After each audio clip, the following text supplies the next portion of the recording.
أزي نصرت ميديا أيو نصرت ميديا عمقوت زلوم حسابات ميتات قال محتاتكم أون صغيتهم زحلو مدبات زقربلو حدش ميديا أيو نصرت ميديا نسبقوي مسل دك سبات زوكلو حسابات بحدش أقرار زقربلو قديات محبر سبات سفحو تخرت تغير لهم زتيلو ميديا أيو ميديانا بوليتيكاوي واينات رح كيكونس محبراوي قطباوي كمون بهلاوي زعباتات بعمق زقربلو ميديا أيو علامانا نصرت مفتقر نصرت أب حسابات نصرت أب وسنتي محبر سباوي قديات أب قعزو نصرت ميديا سمعتنا كمون تملكتنا عبي تران كتصاوتو نعدم حساباوي نصرتن يسباوي مسالات كيرو زي قسقس محبر سب صنوع حلاوان كتصالنت أي كهلواني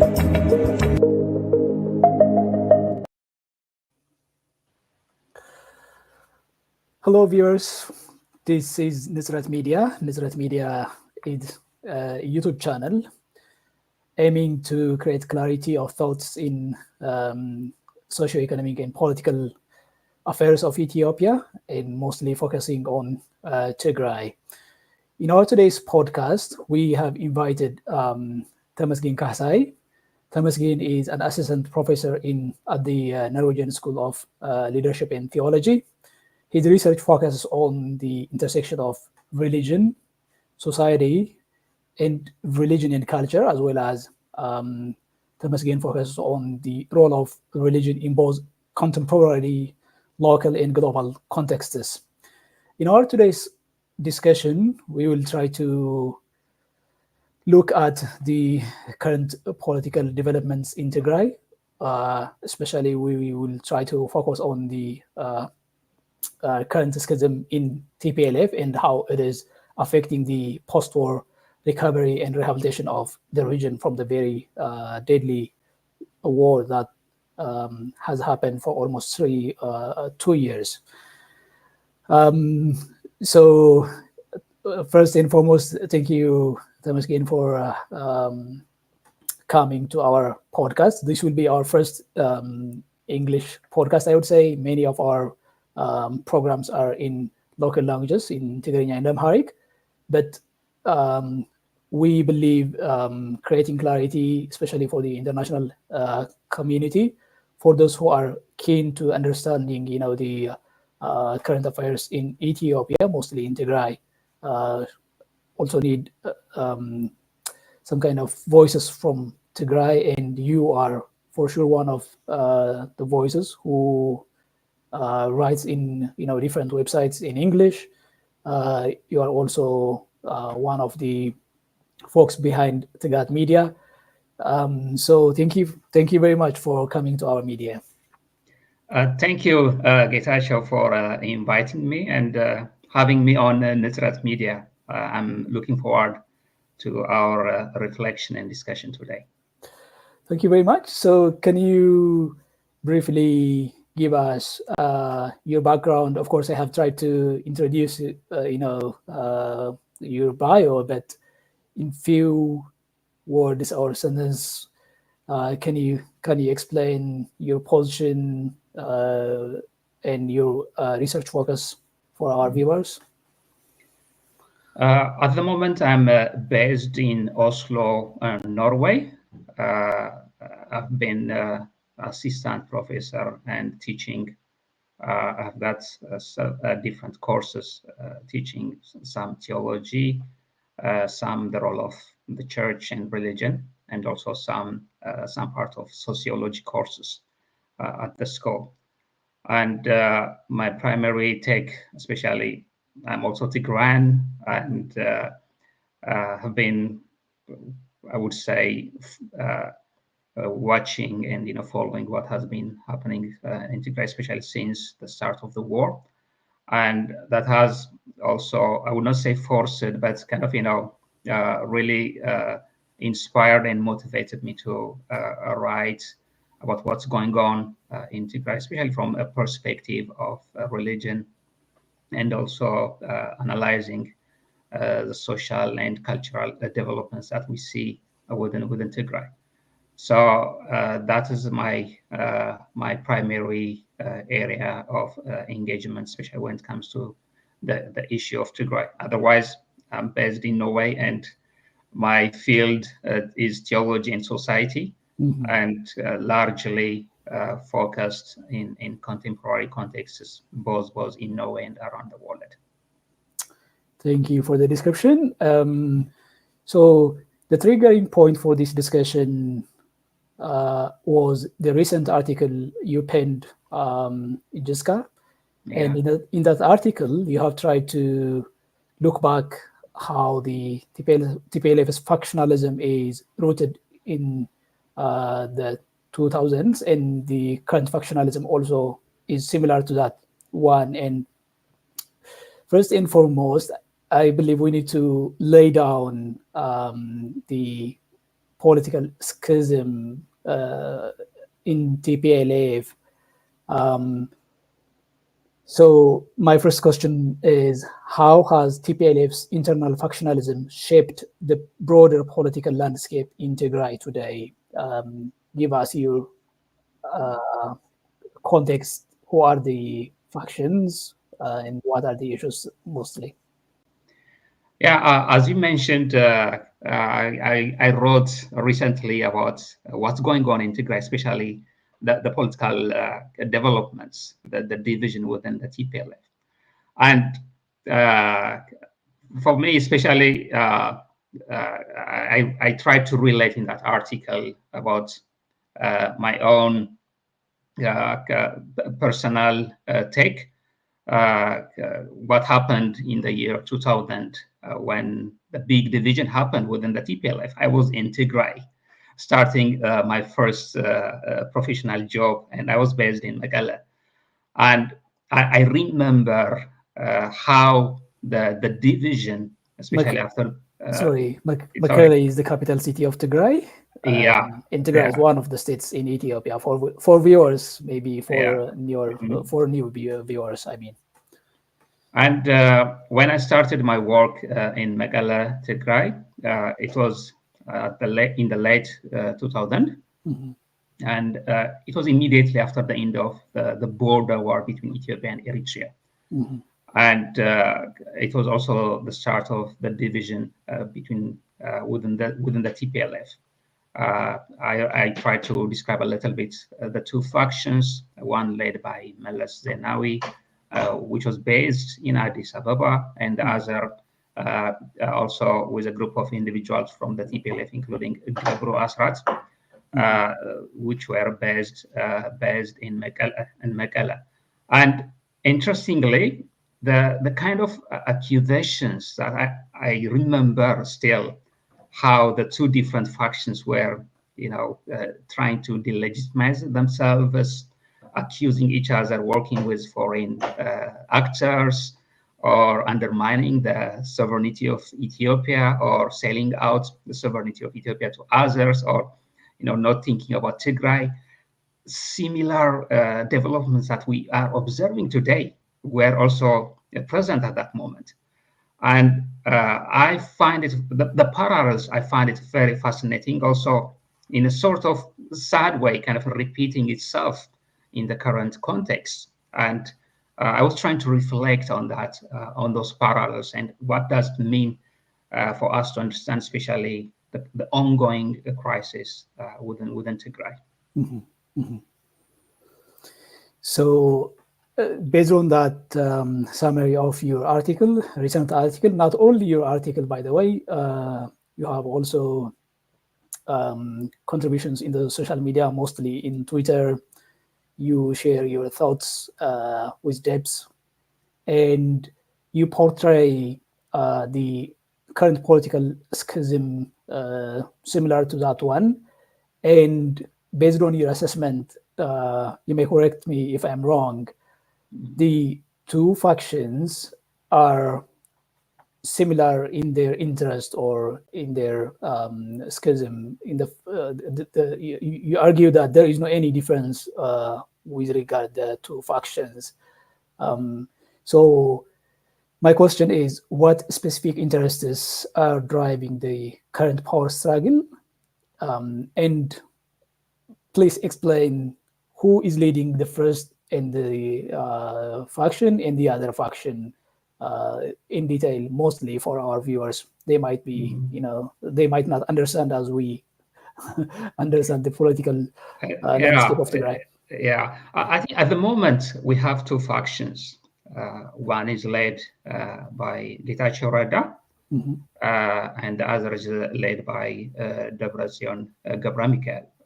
Of course, each of them have their own members or people who are affiliated with them. And of course, Getachew Reda is also the president of the interim administration.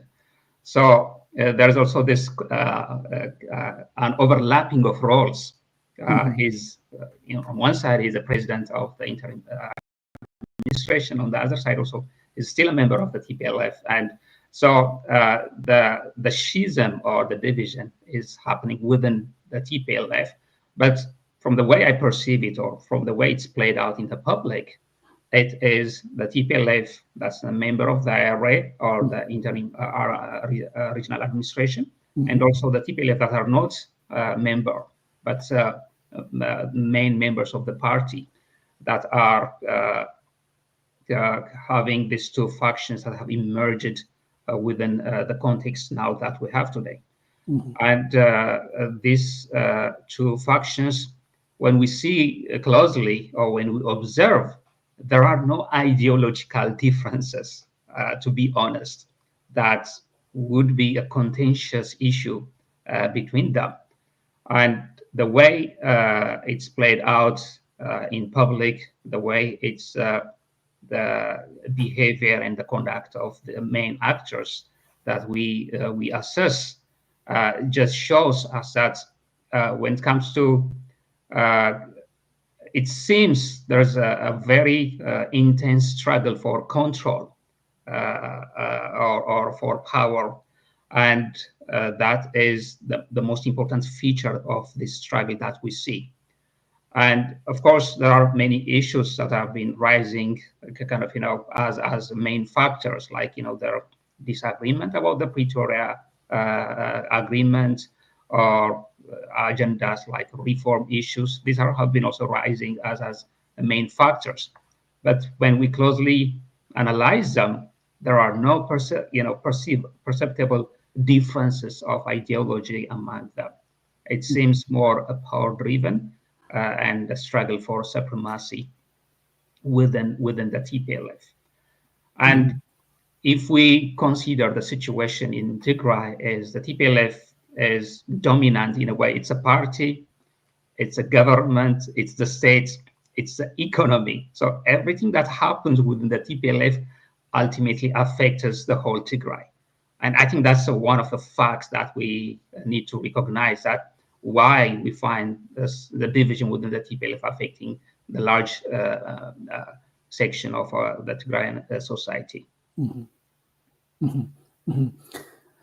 To play devil's advocate, or to kind of insert the questions or remarks of other people who might listen to this podcast, some argue that Getachew Reda's leadership, even if he is part of the TPLF and he's leading the interim administration as a president, he has conveyed his thoughts with regard, or his differences with regard, the 14th conference of the party, which was conducted a couple of weeks ago. Not only Getachew Reda, but also the other members of the interim administration, like General Zadgan, who was one of the leaders of the war, and the others have kind of show some kind of enthusiasm for reform. So even if there is no any ideological differences, isn't it safe to conclude that there are hard political issues that separate both factions, especially with regard Getachew Reda and Dr. Debretsion Gebremichael, the former president of the region? I think we have to go back and see things from, especially after they have signed the agreement of cessation of hostility. They took a very long process for months, at least for until March 2023. For 5 months, they have been trying to establish the interim administration. Then there were signs of division at that moment. Even the way Getachew Reda was selected as a leader was it's a long contentious. It was not played in public. Of course, there were some signs, and the interim administration was the result of that contentious process. And again, when Getachew Reda emerged as the leader of the interim regional administration, this is a new political development that TPLF is not used to, because previously we knew that the leader of the party is always the leader of the government, or the entity that would be in charge of the state. And again, I think this is a new political development which is not resonating with the experience and history of the TPLF. And of course, I think this also created a tension. What kind of relationship should exist between the interim regional administration and the party? Who would be in charge? Also, who would be governing the state? And this all, the division of labor within the government, within the party, these are new political developments that the TPLF has not known before. And I think this is also creating this tension that has surfaced now to dominate the factions or the divisions that we see today. And of course, yes, General Charkan is, as representative of the GCA or the Global Society of Tigray Scholars, he has been a member of the interim regional administration. His task is democratization. Of course, that's also should have been allowed to continue what he could bring to the administration. But we need to understand that this is a new development that the TPLF has never anticipated. And it created that tension of power. How should the IRA relate with the TPLF as a party? And these are kind of some of the questions that we see. We should be in charge. Again, also, the question that the mandate of the IRA is not clearly defined. For how long will it continue as interim? What are its scope? And in what capacity would it continue if reform is one of the main agendas as we see it today? It was not mentioned at the beginning, but now it's becoming one of the contentious issues that between the two factions. So to clarify for our viewers, the Pretoria cessation of hostilities is an agreement which was signed between the Ethiopian government and the TPLF, or the then Tigrayan forces, in November 2022, and that stopped mainly the deadly war of Tigray. And the cessation of hostilities agreement is still in place. The purpose of the cessation of hostilities was at least to create negative peace, some kind of peace for the region, and then if that negative peace or peace might lead to political dialogue with the government of Ethiopia and the other forces involved in the deadly war.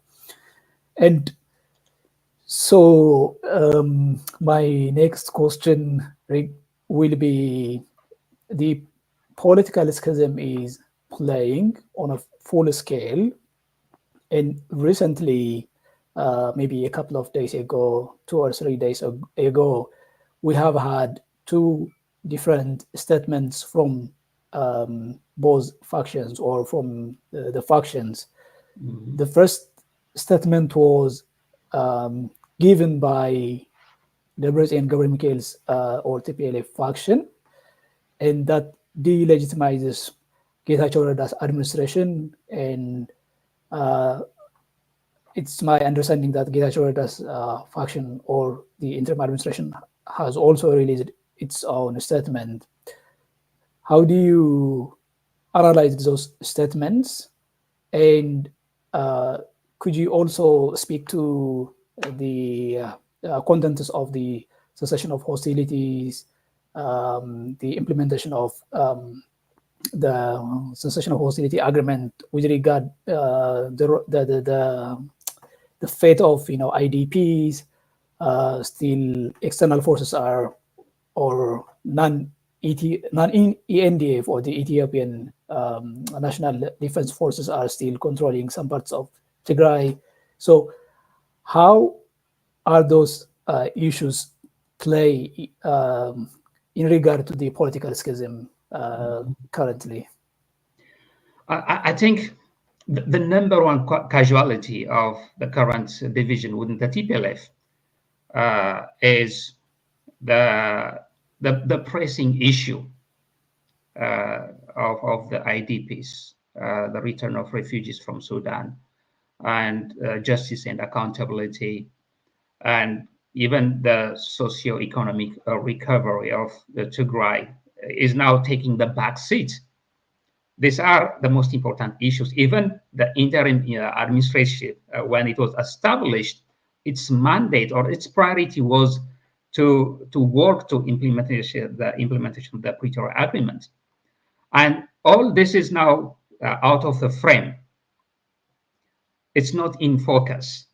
And that is, I think, my frustration, I would say, is with the ongoing stalemate, is that the issue that's affecting large number of Tigrayans is now sidelined, and the power struggle and the mutual antagonism, and we see different statements being released by the two factions, and they seem to double up or double down, and they don't seem to de-escalate and enter into a dialogue. And each faction is now coming with new way of delegitimizing the other. And I think this will continue until someone or some group emerges victorious and consolidates its power. Mm-hmm. Again, this is based on the past. How did the TPLF resolve the past crisis that it has faced in the year 2000? Again, I think we are talking about the institution of the TPLF itself, and its history still overshadows how it deals with those internal crises. But the sad and unfortunate development is that the most important focus should be, or should have been, on the large number of Tigrayans that have been affected by the war, that are still yearn for return to normalcy. These issues, these pressing issues, are now out of picture.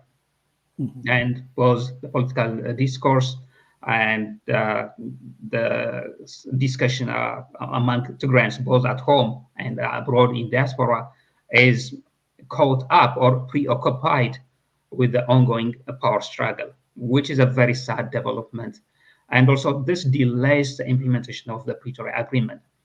My question is, if the federal government has a sudden change of heart, will there be any partner on the Tigray side, even to implement? It could be unlikely, but even to implement some stipulations of the Pretoria Agreement. And I think that's my concern. Mm-hmm. When it comes to this ongoing political crisis. Mm-hmm. Mm-hmm. So as you have indicated, the division was from the very beginning, especially after the cessation of hostilities was signed in Pretoria, when Getachew was elected to be the president of the interim administration. And it has been going on within almost the party for almost 2 years, maybe 1 year and 6 months to be exact. And now the schism is boiling over, I would say, in many ways. Yeah. And as you have indicated, also we have seen statements from both factions, and there was also other statement from the Tigray security forces or Tigrayan forces. Yeah. So we will try to see some solutions for the political schism. But before that, how have external forces like the federal government, the Amhara forces, or the Eritrean regime influenced TPLF's internal dynamics of power in the ongoing political schism? What are your thoughts with regard to the involvement of Eritrea or the federal government, or even other forces? Maybe that might also include the guarantors of the cessation of hostilities like the United States, European Union, and African Union as well. Again, there are a lot of flying allegations coming from both camps or from both factions. And the current crisis or political crisis is, I think, what the federal government would like to see developing within Tigray, because that means the federal government will be off the hook. I mean, there will not be any partner that will be pressing for the implementation of the Pretoria Agreement, and the federal government would use it as a pretext, not for fulfilling the removal of non-ENDF forces from Tigray, or the socio-economic recovery that Tigray deserves, justice and accountability. There are many issues that are that should be part of the implementation. But again, there are also allegations of Eritrean involvement. Again, I would say, are these only allegations, or are there concrete evidence that would show us the involvement? Again, I would be stretching many of the allegations to accept them as facts, but these mutual allegations are part of the struggle or part of the discourse that we have today. And to be clear, the allegations, some of the allegations are, as you have said, can be supported in many ways, even if we have not seen very credible allegations. But especially for our viewers, recently, maybe within the previous months, there were public gatherings led by the interim administration in different zones or in different districts of the region, right?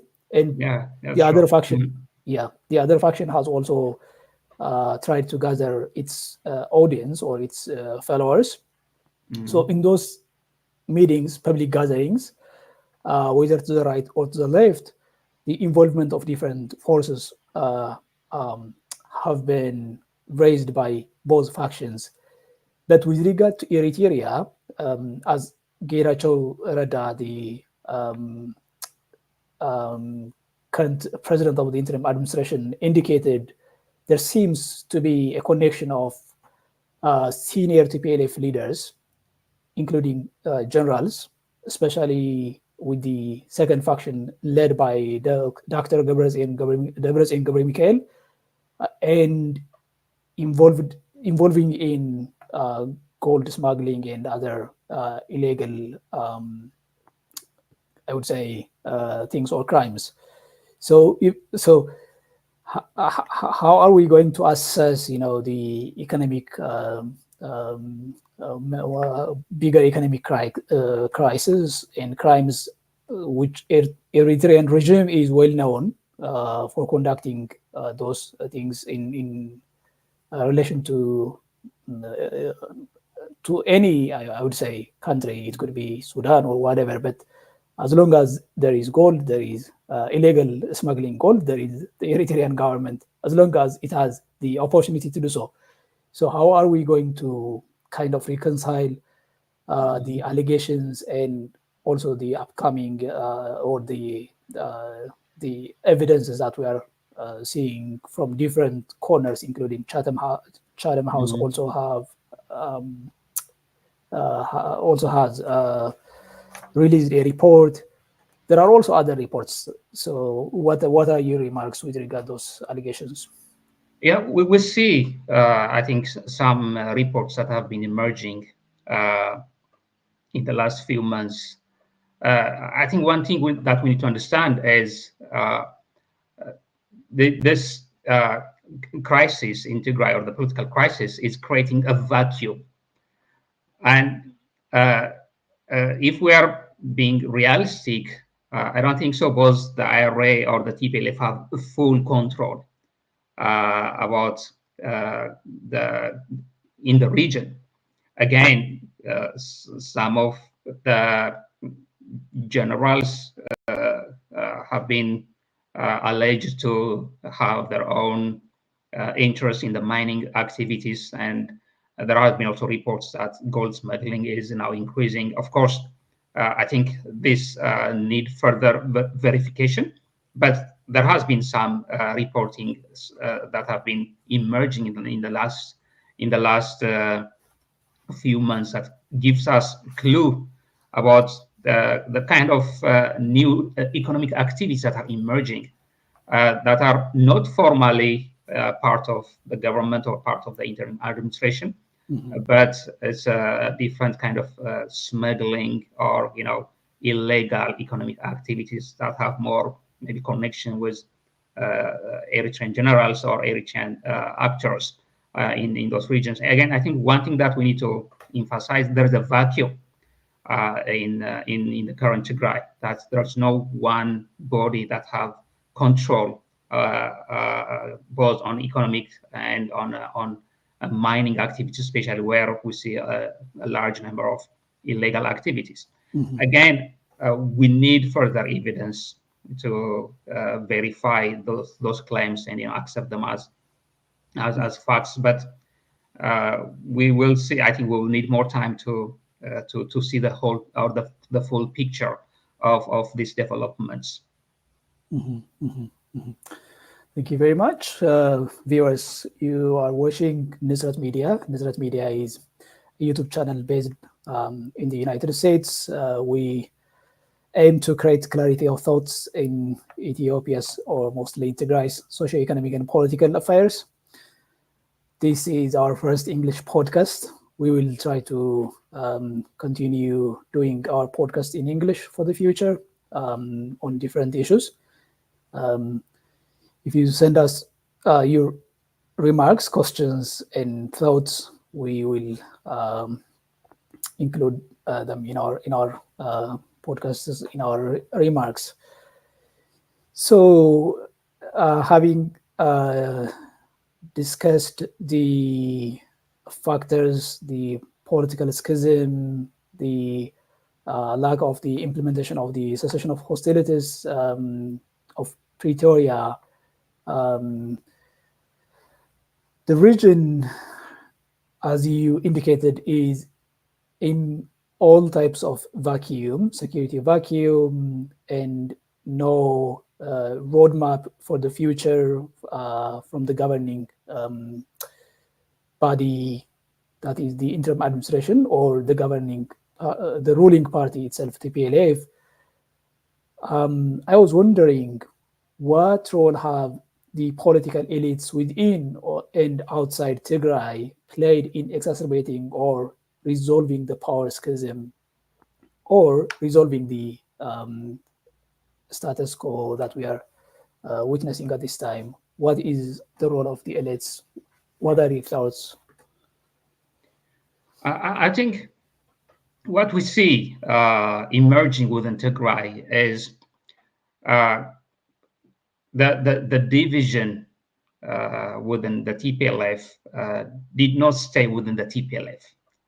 I think one of the things that I wrote in my article was that what makes the current division different than the previous one is now we have social media that's amplifying them, the internal divisions within the TPLF. Previously, there was a very tight control over the media. Also, what was available for the public was a very few glimpses of what was going on.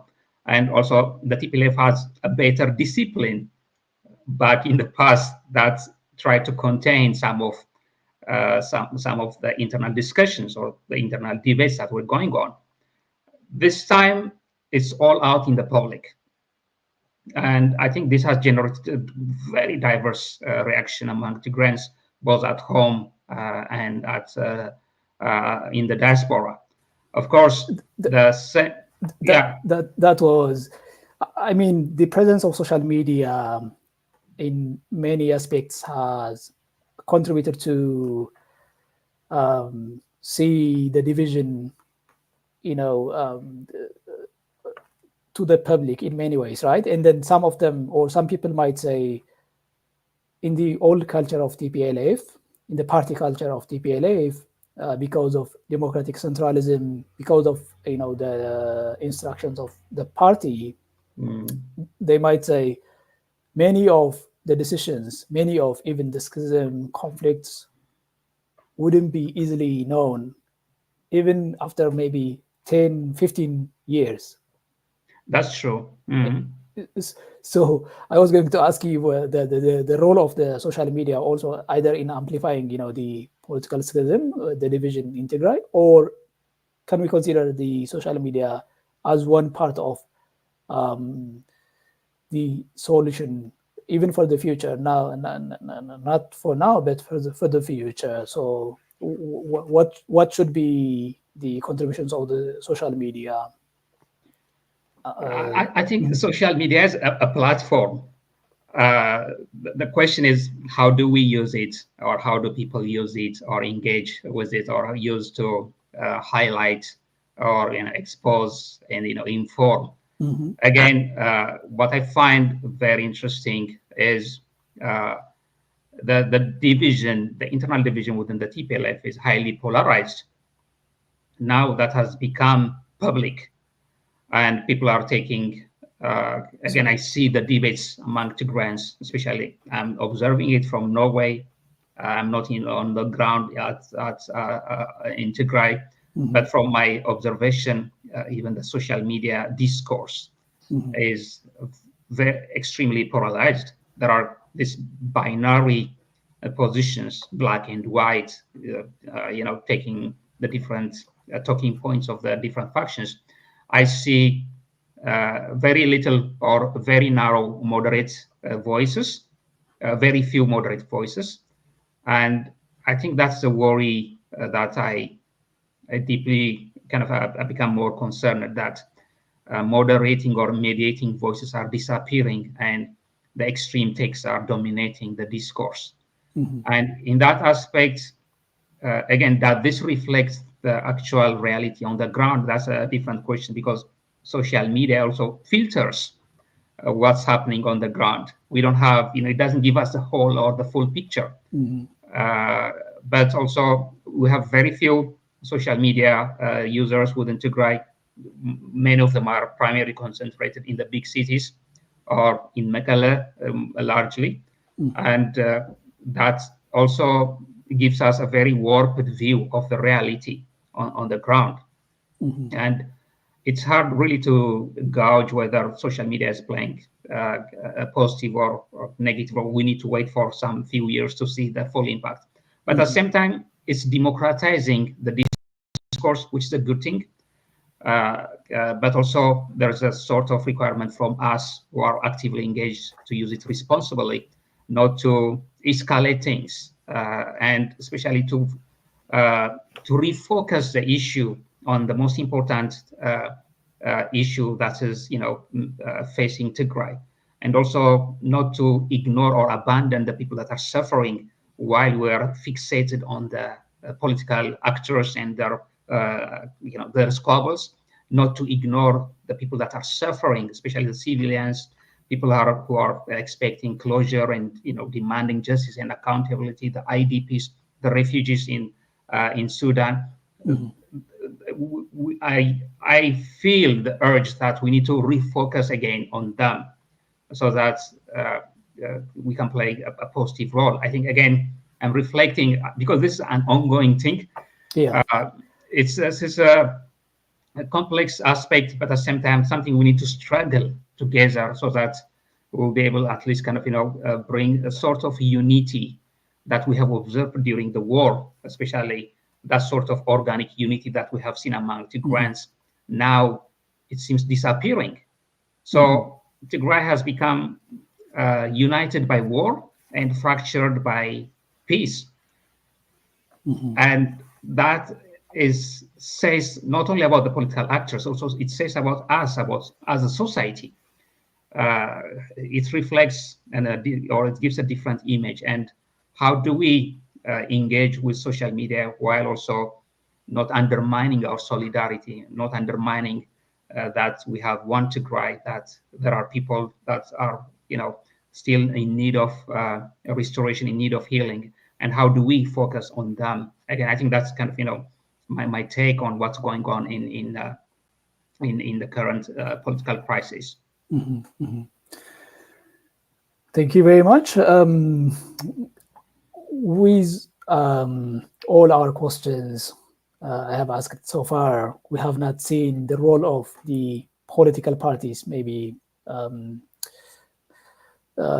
positioned in Tigray, and the other, if we have also civil, societies. What role are they playing? I have seen a very challenging understanding in comprehending, the political schism between the factions. Some of them understand, or some of them are saying both factions are the same. There is no any difference. They are struggling for power, so we shouldn't by any means involve in their schism. Whether that is a moderate or a neutral trap, I do not understand it. For me, it's not, because as a political party, the party need to kind of coordinate and organize the community for a solution instead of waiting for something to happen. Even if the social capital, the power, the control of TPLF in the region is entrenched in many ways. But before concluding my remarks, what are your thoughts? How are you assessing the role of the political parties in really unveiling the situation and also leading to some kind of solution, instead of waiting for TPLF to reform itself, or even to use the situation and then to bring real reform in Tigray for the community? I think I share. I remember there was this call for neutrality from, if I remember correctly, I think it was one representative from South, if I remember correctly. And again, whether you are a supporter or a member of the TPLF, or whether you are not, there is no chance for you or for us to escape the impact of the TPLF. Again, I think I'm repeating myself here. The TPLF is the most dominant party, and it doesn't only dominate the politics, it dominates every aspect of the Tigrayan society. And whether by necessity or by choice, we have to engage with what's happening, even if we don't have a direct say on how things evolve or how things emerge. We don't have any choice but to engage. In that aspect, again, this is my assessment. Opposition parties have been a bit passive in articulating a roadmap or what makes them, or their bringing their solution, what makes them distinguish them from the dominant political force in Tigray, and what are their contributions, or what could they kind of project to the people about how to get Tigray out of the current quagmire or crisis. And I think, again, I'm not judging or kind of being harsh on them, because I knew that they have to operate in a political situation, in a political context that has been made difficult for them to emerge as a successful opposition parties. The TPLF is to blame for that, because it has used its prestige, its power, to strangle that no successful opposition party should emerge within Tigray, and that is a big failure of the TPLF. Again, I don't expect the TPLF will reform itself to allow or to democratize the space. It's not part of its political culture. I think I've said a little bit within my article that the TPLF emerged. When it emerged, it has eliminated every opposition party within Tigray. And it doesn't see itself as in competition or as rival with other. It doesn't accept other alternative ideas in the organization. That is still true. And the kind of politics that it runs is very dominant, very anti, alternative ideas or alternative organization. Again, the opposition parties need to emerge out of that shadow, but is it fair to expect them to be formidable players? That's another question. But I feel that they have been a little bit passive in a way of forging a new path, because Tigray is just, we are waiting, or I would say most Tigrayans are waiting for a new political dispensation that's not dominated by the TPLF. This current crisis, will it be an opportunity? Yes, because it would be open for more actors.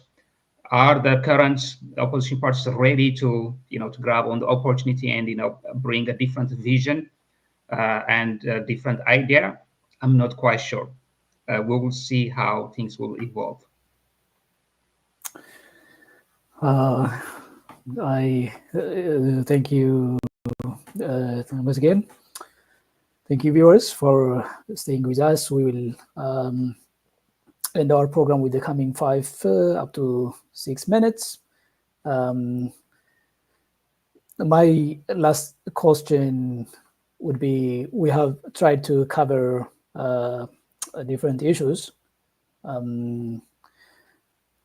but my last question is, how can Tigray navigate the combined pressure of internal division, elite interests, and external forces to achieve stability and peace? This is a very, I would say, complex question in many ways.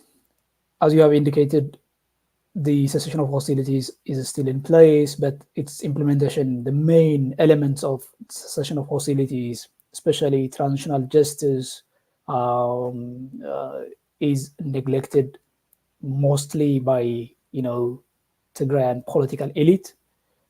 Even if we understand the other forces, especially those forces, the federal government and the Eritrean regime and the Amhara forces, who have committed the unspeakable crimes of against humanity, ethnic cleansing, even that amounts to genocide, seems to be very happy with the trajectory going on in Tigray, because there is no any coordinated way for transitional justice. And so my question is, how can Tigray navigate the combined pressure? You have tried to cover some of them, but if you can conclude your thoughts and give us your remarks, that would be... Again, I think it's a very complex in one way, because we're talking about different factions. Also, we can't rule it out that external actors are also staying or not getting into what's going on within Tigray. And I think this is the responsibility of every Tigrayan, whether at home or in the diaspora, to be a voice and to refocus the issues, especially about the priority of the interim administration, as what is its task, what's its responsibility. And again, I'm not quite sure. How should the international community, especially the guarantors of the cessation of hostility, and other interested parties understand the ongoing political schism, all should support the way for transnational justice, stability, and even the return of IDPs. We might say a lot of things. I understand, because the situation is very complex. The involvement of Eritrea in the Ethiopian government is also very critical. But more than that, the situation in Tigray is being worse by itself, by TPLF, not by only the external forces. So how should the international community support the region, or the governing body, I would say? I think the support of whether the federal government or the international community would be as good as the unity that we see in Tigray. I think the division within the TPLF is paralyzing both for the TPLF and the factions, and also it will not be a good sign. It sends a very wrong sign or signal to the international community that there is no entity that could partner, even if they want to see development or evolution of the situation. It sends a very wrong message at this moment.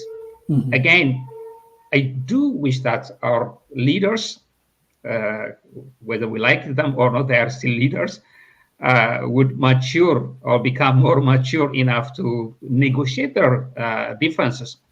But that seems a naive expectation, because they could not dialogue, they could not negotiate among themselves. Now they are playing out their divisions out in the public, and it's creating a polarization among the people and creating this division. And my fear is that in some aspects it's devolving into maybe what we call Aurajawinet or districtism. And that's also one of the potential fears that we see, that it becomes... You have also touched upon that issue in your article. And I have seen some very misleading article from the Eritrean regime supporters with regard that characterization. Yeah, that's true. And yeah, so if you may say a few words with regard that would be very helpful, because can you see, or are you really seeing or observing any signals of deeper localism or local differences between the factions? What are your thoughts? I mean, so I was researching a little bit when I was writing my article, and one of the books that I read for this, it was speaking about this districtism or localism. Within the first 2-3 years of the establishment of the TPLF, it is an old problem. Even at that moment, there was this issue of east-west division or north-east, south division. That sentiment was there, and I think you mentioned this article from written by Eritrean in a very sympathetic to the regime's points of view. Trying to amplifying the division, and there are some certain rajas or certain districts that have been dominating. Is this actually the case, or is it a perception? I think we need further data to conclude definitely. But the perception has been there even from the beginning of the establishment of the TPLF. And I think the question is, when the current political division is devoid of any ideas or policies, it's not devolving into localism. And I think we see this kind of politics in many countries around the world. When politicians lack ideas, I think they just throw to create this divisions among people, so that people will not focus on the real issues, the big issues.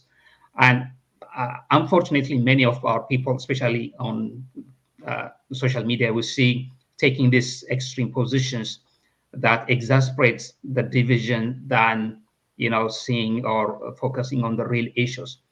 I'm not saying that there are no those issues on the ground. There could be, but it is exaggerated and now mainly being exploited by external actors. And again, I think the sad reality is that if the politics doesn't focus on the pressing issues that are faced by the large segment of our population, it will continue to devolve into identity politics, and it will continue to devolve into more extreme polarization and creation of a vacuum that will not be that would be a bad signal or a bad sign of things to come. But I do hope, again, I could be naive, but our leaders will grow some maturity. And I'm not quite sure, we can't really expect them, but at the same time, the public, we, as our members or supporters of different factions, we have a responsibility to bring the discussion, the discourse back to the pressing issue. And Tigray needs solidarity, we need unity. Also, of course, we need healthy debates and democratic discourses, but at the same time, we need a framework that keeps us united, especially when it comes to solving the big issues that we have. Again, I think there's a lot of things that we can be or that can be done, but it's a responsibility for each concerned Tigrayan to take the issue into our hands and do what we can. I may agree in partially. I believe TPLF is beyond reform. The leaders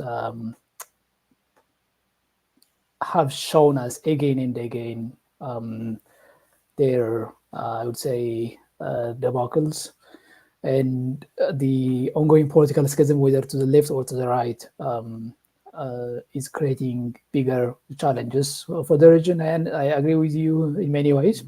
The vacuum might also lead to other kinds of unexpected, challenges. Who knows? The territories of Tigray might be.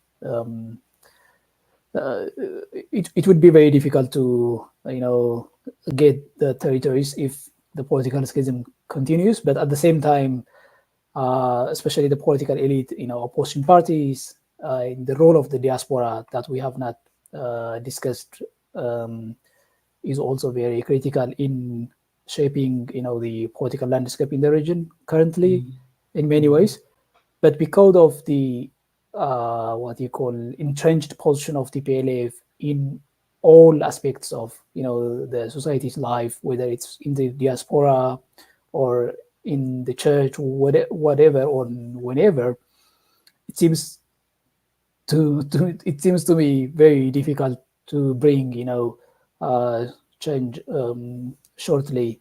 But whatever it is, in many ways, especially in the public gatherings we saw, even if the public gatherings were called by the regional government, I mean by the interim administration, for political reasons, but the interest of the public, especially the interest of the youth,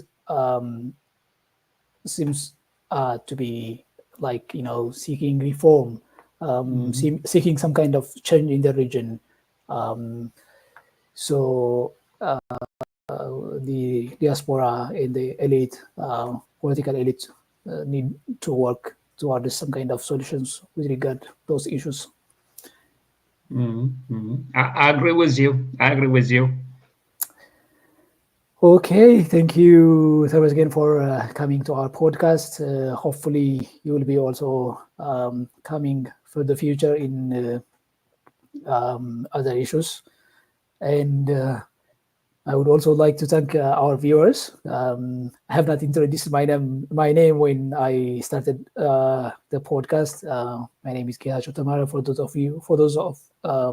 who do not know me, I'm a graduate student in conflict transformation, but mostly interested in human rights advocacy, conflict analysis, and so on.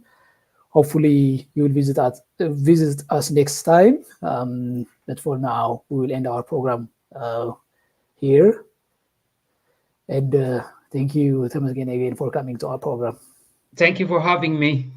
Thanks a lot for the invitation and for the opportunity to reflect on what's going on in Tigray. And I do hope to join you for the future. Thank you very much, and have a great day and a great time for you. Same to you. Same to you.